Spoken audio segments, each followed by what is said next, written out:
It's going to be some good fights, so, I'm excited. I came to support my friend, Rayo Valenzuela, and then to see a good unification bout tonight, so it's going to be a good night. You just missed Jermall Charlo. Yeah. Obviously, we know his big brother, Jermall Charlo. Any chance you guys talk to each other this I haven't seen him at all. I thought I was going to run into him. I thought he was going to be here, too, so I'm sure we'll run into each other. We'll make it a little spicy, so we'll see what happens. Nah, man, I feel like I've been fighting in the bubble. Before my last fight, I had been in the bubble 2 fights. So when you go from fighting with no crowd to fighting with the crowd, it's a whole different experience. So I'm just really excited, to be back in my hometown, especially to fight for another title. It's another big opportunity for me, so I'm just ready to go. I'm excited. You have to win the fight or you have to knock him out?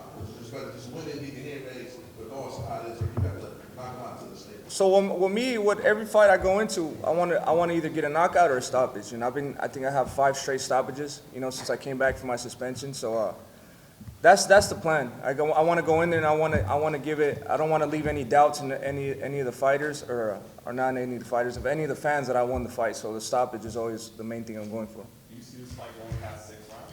I don't think so. I feel like the style that David Lemieux has, it's basically tailor-made for my style to go in there and stop him, but it's not gonna be easy. It's gonna be a hard fight. David Lemieux, I feel like he's really motivated too. He's obviously fighting for another title too, just like I am. So he's a big puncher. I think with the big punches, the last thing to go is the power. So I'm going in there and I'm looking forward to it. It's gonna be a fun fight. Since saying Hugo fight, like these guys have been increasingly just putting the handcuffs on them. Yeah. They're just shelling up and not trying to exchange. Do you think that's going to be the case with you? And has that been tough to get, not the stoppage, but that knockout? It's a little bit tough, but as a professional, as a world class, as one of the best super middleweights in the world, you got to learn how to work around that. If they put the hands up, you go down low. When they put the hands down low, you mix it up to the middle, you go to the top. So it's definitely just helping me in the long run. It's like you got to learn how to deal with adversity. I don't want to be like Edgar Berlanga where he says, I didn't knock this guy out because he was running from me the whole fight. You're going to get people that run from you the whole fight. It's up to you to figure that out and try to knock them out, even though they run from you. Are you looking to pursue the Lemieux fight the same way Golovkin did, as far as the same game plan since he has so much power? Yeah, definitely. I feel like with Golovkin, he had one of the things that made that fight, made it go his way for him was the jab. And for me, I don't really got to go trying to do that because naturally, just the jab comes out for me, and that's my bread and butter right there. But, I definitely have a lot of other things I could do, different from Golovkin. I'm not the same fighter as Golovkin, but, I feel like I could, I could even get a even more impressive stoppage than Golovkin, because I have a lot of speed. I put my combinations together, so yeah, I'm looking forward to it. After the Lemieux fight, if you can't get Caleb or Charlo next, is Demetrius Andrade the fight you're looking to make since he's the only one that's willing to fight you? Definitely. I think Demetrius Andrade is only the only other fighter that makes sense. These other fighters I want to get is either Caleb Plant, Charlo, Demetrius Andrade, even if we get Edgar Berlanga in there. And if not, I think it might be time to go up to 175. I've been trying to make all these fights happen for a long time, but I feel like right now, when I win the WBC interim title, I have a little bit more leverage. But if I can't make them happen, it's because the fighters don't want to take the fight with me, and so I think it might be time to go up to 175. That would be a great fight too. So there's a lot of good fights on the table. So if we could get any of those fights, those would be the fights I would love to get. But like I said, if I can't get any of those fights, then I might go up to 175. Is there any truth to Samson saying that just to get into talks with Boo Boo, they need at least a $7 million? No, it's not true at all. I feel like if I want to get the fights, I want to sacrifice a little bit less money to get the opportunity to get my name out there, then that's what's going to happen. Everything comes to me and my dad first. If we decline the fight, because we're not, it comes from us. I'm not going to say, if I don't get $8 million, I'm not going to take that fight. I've never even made $8 million, and why would I decline a fight with Boo Boo Andrade? I feel like you have to look at the opportunity first, and whoever shines from there, then after the fight, you'll get $8 million. But I wouldn't decline that fight for no $8 million. And you know what? I also got in touch with Boo Boo's father also, if he's watching. Shout out to him. He's a great person. He told me that this is his last fight, and they're gonna be free agents. So we are working on that fight, me and his father right now, and try to make it happen. They said that they're willing to make that fight, so we're excited. Hopefully that fight can come up next. Now, you were talking about the thing there with Paul Landry, and he pretty much like gives you and David Benavidez the same respect as far as like, that's like a fight that they're, entertaining, but Of they course. just give y'all so much Of stuff. course, nobody wants to fight Bubu Andrade. He's a slick fighter. Everybody says that he's a terrible fighter. He's not a terrible fighter. He's a dangerous fighter. That's why nobody wants to face him. We're willing to take that challenge. I think David can stop him. We have to work on closing the angles and cut the ring off and attacking that body. He has to move around and find a way to beat David. Also, I think that's a great fight for both of them in order to go to the next level. Hey, David, would you rather fight Andre after you guys force Canelo to vacate the titles than fight in a unification, or you don't care about it and you'd rather fight now, just unifying the interim? I don't care. I feel like whatever fight comes first. Right now, to be honest, I'm kind of like forgetting about a Canelo fight because he's over there on Daz and he's doing his thing. He's saying he's going to fight Bivol and Golovkin, and then I heard he might fight John Ryder. So like I said, I feel like I got to take this route and fight everybody over here. And then at the end of the day, that's going to give me more experience that I need, because at the end of the day, Canelo, he's where he's at because he has the experience. He's fought a lot of great fighters. So I feel like if I go the same route, fight all these great fighters, beat them, I will have enough experience to go in there and feel more comfortable with the fight with Canelo. David, two more questions. One, how much does being a family man and a father change you as a person and a fighter? And you have to get that Canelo fight before his career is over. Is that guy, you gonna chase him now before he hangs him up? You gonna see him? Yeah, I think I still have a long time to make that fight happen. I don't think he's retiring anytime soon. I think, what is he, like 32, 33? 31. So, I don't think he's even thinking about retirement, especially the way his career is going right now. So, for me, I'm getting older. I'm getting more experience. I'm getting stronger. I'm feeling even more comfortable in the ring now. So, if it happens now or in 2-3 years, I'll be ready for whenever the opportunity comes. But as for me and being a family man, having my family here, this is just the best. It gives me all the motivation I need in the world. Yesterday we were at the gym. I was with my wife and I was with my son, and he was right there throwing some punches and stuff. So it makes me happy. I feel like when a boxer that's happy and has a motive, it's working for him and his family, I think he can't be stopped. Let me ask you, David. I know you brought up a lot of names in this interview as far as the guys that you like to fight at 168. With the exception of Canelo out of the equation, who do you feel would possess the most challenge for you as far as the fighters such as Charlo? To be honest, I have to be 100% ready for all of them. They're all good. That's why this is a different level right now. You have to be. I can't tell you who's going to be hard and who's going to be not because I haven't been in the ring with them. They're all pretty good. So you just have to be ready for all of them.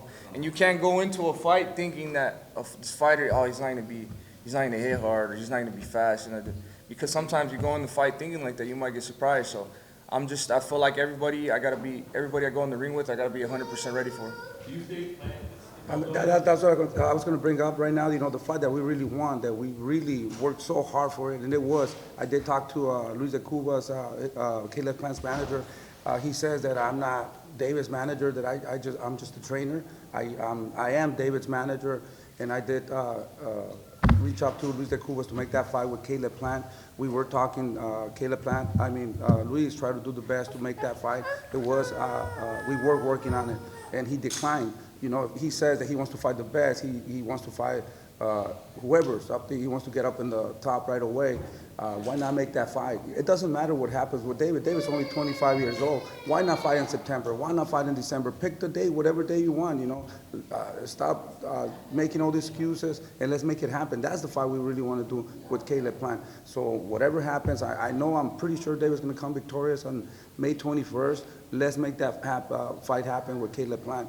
December, September, whenever he wants to do it. Let's make it serious about fighting in the second half of the year? I don't know. I hope so. I'm serious. I feel like we've given this fight, we've let it, marinate as long as possible. And I feel like now it's going to be even a better position because once I get the WBC interim title, there will be no excuse not to fight. He said he wants to get back up to give a rematch to Canelo. This is the best step to do it. What do you guys think when he was saying, well, now they made me an offer, now that I was tied up with Anthony Durrell, He declined. He doesn't even have a fight with Anthony Riddell. Anthony Riddell, who But before, and I mean, we've been in camp for like 5 months, man. And if they were really serious about it, you know, there could have been like, you know, the WBC could have made the fight with me and him mandatory. You know, if his team would have got in contact with the WBC, I mean, he fought for the WBC. I mean, he's still ranked up there. I think he's ranked higher than David Lemieux, so they could have made that mandatory. So what would have been the problem? There would have been no problem. We could have made that fight happen. Just like when he fought Caleb Truax, we're in camp for the same time. You know, if he was as big and bad as he said he was, why would he just take the fight with me instead of Caleb Truax? Just because he was waiting for a fight with Canelo. That's why I'm saying, you know, with me, it's a big risk, very little reward, and that's why they don't have confidence in themselves. That's why they didn't take the fight with me. Well, what if it's a thing like you don't jump in there with a killer like Benavidez right after a loss? He says he said he wants to fight the best. He says that we're running away from him, but so I don't understand. You know, why not? You know, admit, you know, and say, you know, okay, let me build up. I think he needs a tune-up. I think he's done. You know, I think we're gonna retire him. You know, in my opinion. So you know, and the thing I want to say about these guys too, you know, I don't like any of these guys too, but to be honest, I need all of them. You know, to get to the next level I want to get to. I don't like Charlo, I don't like Caleb Plant, but for me to get to become a pay-per-view star I really want to be to, I don't have no shame in saying I need these guys to get to the next level because we all need each other. You know, if I get a fight with Caleb Plant, whoever wins that fight, that gets elevated, and then we become even better. We become a even bigger draw. So that's how that is. Steven, do you think we'll be able to see David against Charlo or Plant in the next 12, 18 months? Look, it makes sense, and I think, you know, one thing that the pandemic reminded everybody is it can all be taken away at any minute. This can all disappear. So I don't think it's a coincidence that coming out of the pandemic, that we have had no issue making tough fights. You know, you look at our entire schedule, it's all tough fights. No one's getting an easy break. I don't think that's a coincidence. So we're in a period right now that I think is, you know, and it's throughout the sport. And so I do think that, you know, this has had an effect on people, and those are fights that need to be made. There's, you know, life is short. Let's do it. Let me ask you, David, there is, you know, in pro boxing, there's a lot of successful father and son duels and unsuccessful. But what makes your pairing with your father, you know, stick out from the rest? To be honest, it wouldn't happen any other way. I wouldn't want to be with anybody else, and I wouldn't want to train with anybody else. And with just the trust we have in each other and the bond we have, it can't be broken. I feel like it's not different from any other father and son relationship. I think it's just that we just don't take no for an answer. And we stay there, we work. We've had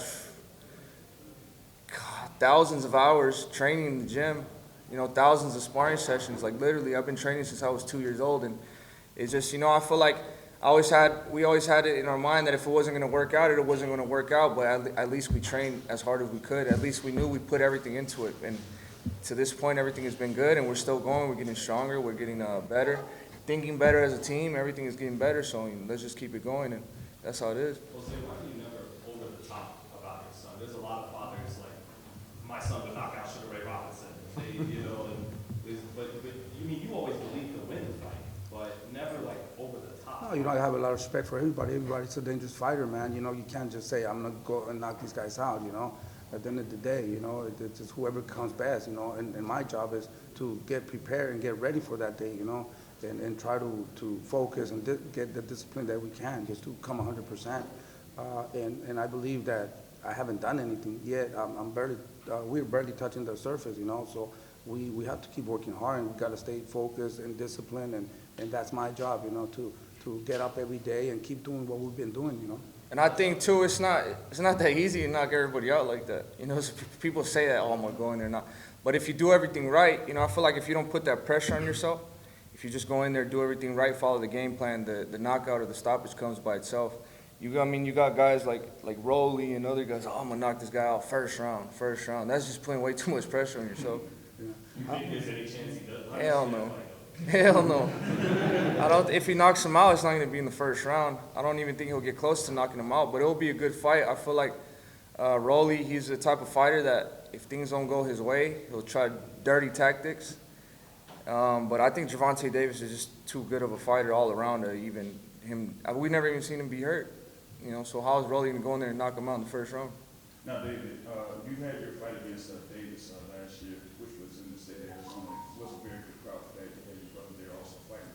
But going from that into this particular fight against David Lemieux, how's that being fighting in your hometown with, you know, the status that you had at this particular point? I think it's going to be even better this time. You know, last time I feel like a lot of people didn't go. Well, not a lot of people. They got filled up, but the people didn't go is because they thought that, you know, something would happen because I pulled out the first time because of COVID. So a lot of people were scared. I think they said they sold like 2,000 tickets the last day, and they say that's unheard of. But this time, since it's going to be a WBC interim title, a title fight against another great ex-champion, you know, the people out there love me. I got a lot of fans out there, a lot of supporters. So I feel like this time they made it in an even bigger arena. What is it? Yeah, I think so. Yeah, and that one's even bigger than the other one we fought at. So, you know, I'm excited, man. A lot of people are gonna go, and I'm gonna definitely put on a show. I've been working hard, so it's gonna be great. This is a question like we all can talk about it. I know Mr. Espinosa back there. We're talking about a lot of people in here, and we're seeing tomorrow is a Cuban fighting in there, back there, and it's another Cuban that can be on your way, David Morel Jr. Great guy. He basically came to the U.S., made already world champion, 5 fights, already WBA champion. When we can be talking about making this fight happen, it's a fight that a lot of Hispanic people be talking about. You and Morel in the ring, 2 big guys that can collide in a big fight. Yeah, definitely. If we can make it happen this year, then I'll be all for it. You know, David Morel is a great fighter. You know, he's very technical. You know, he's had a big amateur career, and I'm down to make that fight happen whenever. I seen him yesterday. You know, I gave him a handshake. He's a cool dude, and I'm ready to make that fight happen whenever. What do you think about that, Mr. Espinosa? Is a possibility? It's going to make the numbers when we're talking about what is happening tonight in here and seeing this combination, Mexico, Cuba, and a big guy in Morel? Well, you know, putting nationalities and ethnicities aside, the reality is it's 2 of the best fighters in the division. And whenever you do that, we saw that last week. We saw that with Condora and with Lubin. When you put like 2 elite guys in, you usually get something memorable. So that's the motivation, you know, on that fight. Now, you know, personally, I think, you know, I know, you know, David and his family probably, you know, want this as soon as possible. I'd like to see Morel get a little bit more exposure yet, let him grow, let this, I'm not a fan of sort of marinating, so to speak, but, you know, he hasn't fought on Showtime yet. He's going to fight on Showtime. We'd love to build up his audience, make that a really, really big fight, because that's you know, that's skill-wise, it's 2 of the best guys in the division, without a doubt. Jose, like they said before, you the kind of a trainer and that keep it for real. You go all about your son, but how big and how important you see that collision in between Morel and him? I mean, that's a big fight, man. I can't, you know, it gives me chills, you know, just to think about it. That's a fight that, also another fight that's very dangerous, a good fighter. And like Espinosa said, you know, we just have to wait and we keep working, staying focused, and whatever comes, you know, whatever they say, you know, we're ready to do. We're here to work, and they do a great job, you know, of the fights that they're doing. Al Heyman, Luis de Cubas, and the whole team, man, they're doing a great job. We just go to the gym, work, and we just wait for the date and the opponent. We never said no to an opponent. To this date, no, we never said no to no one. So we're just here to fight anybody, and I think that's a great fight, and I can't wait to make it happen. David, how comfortable is it to make 168? It's good with a good diet, dedicated diet. It's not easy, but I can make it. I can make it good. And that's so I've been in camp since like January 15th. So I've been on top of my diet and top of my water, so everything is going good. It's very easy to make. And that is a lot better than a couple years ago. Yeah, it's because I feel like when you get as a professional, you know, you got to pay dietitianists and nutritionists.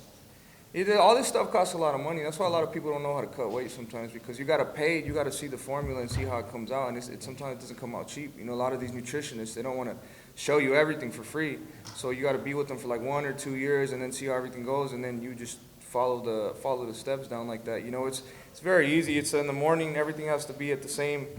You got to get breakfast, you know, 2-3 eggs, maybe a tomato. For lunch, chicken breast, tomato, at night, salmon, tomato, but then the thing that's very important too is the 2 gallons of water And the every way day. the way you're cutting weight now, how much of it is it making you a better fighter today? It's making me a better fighter because every time I train now, and you know when you cut weight, you get a little bit dehydrated, and now I'm not dehydrated at all. I can push through all my workouts with a lot of energy and a lot of intensity too. So that's what helps me a lot. I put 110% in every workout. So this is we're gonna see a lot better version of you. Yeah, Come on. yeah, definitely. And David, Shakur Stevens said, I'll quote him, he said, David Benavidez is a bad motherfucker, and that he thinks you're the toughest fight out there for Canelo. What do you think of his fight with Oscar? Feel like What do you have to say about it? First of all, I just feel very honored, from getting a compliment like that from an Olympian, silver medalist. He's a great fighter. I feel like he's going to be unified champion in multiple divisions one day. So I feel very motivated by just hearing him say that. And I feel the same way about him. He's a great fighter. He's probably one of the best 130-pounders, in the world today. And I feel like he's going to go in there and he's going to beat Valdez with no problem. I think it's going to be very difficult for Valdez to even catch him or, to catch Stevenson's counters. And Stevenson, he's a bad motherfucker as well. So, I'm very happy to hear that from him. Last one, guys. And with Joe Smith and Benavidez, any thoughts on that? And would your speed be too much for either one? That's a great fight. That's one of the fights I'm most excited about this year, just to watch as a fan. I feel like, to be honest, I feel the experience is on Joe Smith's side because he's fought Bernard Hopkins, he's fought Dimitri Bivol, he's fought, what's his name, Sullivan Barrera. He's fought a lot of good guys. And then he hits hard too, so, I feel like they're both motivated. I mean, it's just this is a different level. They're very motivated to become unified 175 champion too. But, just the way I was seeing Benavidez fight when he fought that one dude, who was his name? No, Alexander Bosnick, and I've sparred Alexander Bosnick too, and I've heard him.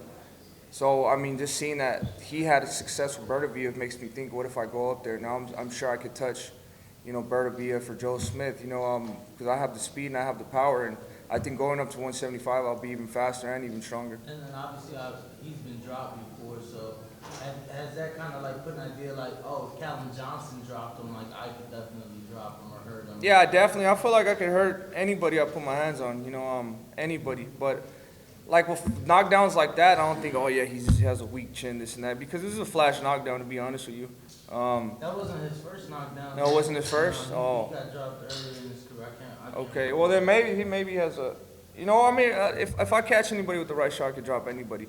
But like I said, yeah, I don't think about that. I think about, just being the best version of myself, worrying about speed, combinations, power shots, body shots, and that way I could, when I'm 100% and I could see how I'm doing, then I could look at a fighter and see what I could put in or what the type of combinations I could use. Thanks, David. Thanks, guys. Thank you, David. Thank you, guys. Thank you.